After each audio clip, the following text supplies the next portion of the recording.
Zajímá tě, jak vypadá reálný žebříček welterové divize organizace Octagon MMA? Tak sleduj, dneska si to pořádně proberem. Welter. Skvost Octagonu. 77,1 kg. Nejnabitější váha Octagonu ever. 144 různých zápasníků se v této váze představilo, včetně pár nějakých catchweightů, které byly této váze nejblíž. Dnes se podíváme na top 15 této váhy našeho žebříčku. Minule jsme si vysvětlili, jak se takový žebříček skládá a co ho ovlivňuje. A proto věřím, že budete velmi překvapení, který bojovník se kde jak umístil a jak moc se to liší od oficiálního žebříčku organizace Octagon. Vezmeme to tedy postupně, od spoda nahoru. 15. příčku ubývá český cowboy Matouš Kohout s 60 body. Nad ním je na 14. příčce Jesse Nayari. Ten nazbíral sice pouze 2 výhry a dohromady 30 bodů, kde porazil Andrease Stála, ale jako druhého porazil Niklase Stolzeho, který už byl v té době v top 15, proto se dostal tak vysoko do žebříčku i s tak málo body. Na 13. příčce se umístil zápasník, který je pro mě největším překvapením. Věřím, že bude i pro vás. Pouze z 28 body obývá tuto příčku. Do top 15 ho vytáhl zápas s Bojanem Veličkovičem, za kterého si vysloužil 20 bodů, a pouhých 8 za výhru s Geraldem Nettem, což bylo catchweight, proto nedostal ani minimální počet bodů, který za výhru šel, protože Geraldo byl nově nasazeným bojovníkem.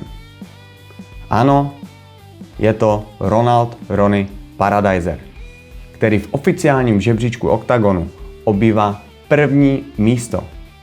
Za mě tam nepatří, a pokud by neměl zápas s Bojanem, který tenkrát byl v top 15, nepatřil by ani do top 15.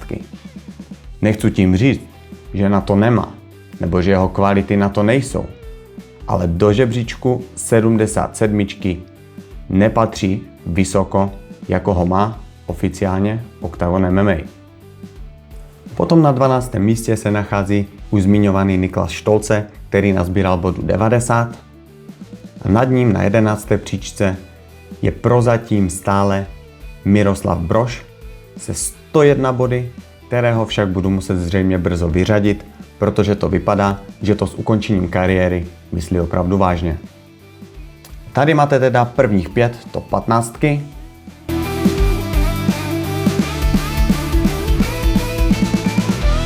Jdeme na top 10. Tu obývá Christian Ekerlin se 109 body. Nad ním se právě po výhře nad Ekerlinem vyšplhal Ivica Trušček, který prozatím nazbíral bodu 60. 8. příčku s 225 body obývá Christian Jungwirth. A 7. Matej Kertéš, který v organizaci nazbíral už 258 bodů. A na 6. příčce s pouhých 50 body je Felix Klinghammer. Opět vám ukážu, jak vypadá další 5.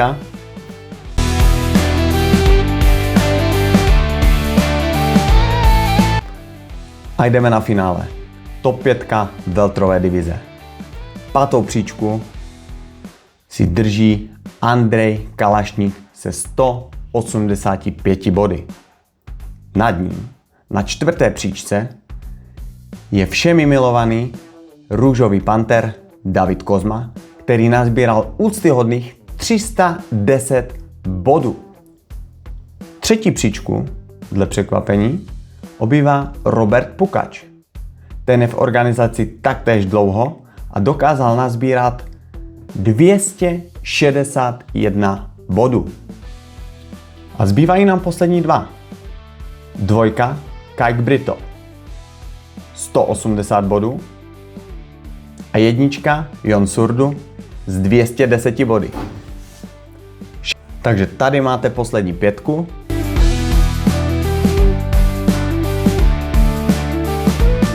A já vám děkuju, že jste se podívali až doteď. Napište mi do komentu, jestli vás to překvapilo. Mě osobně plno bojovníků ano. A sdílejte, lajkujte, budu rád za podporu. Mějte se všichni, příště u další váhy. Čau.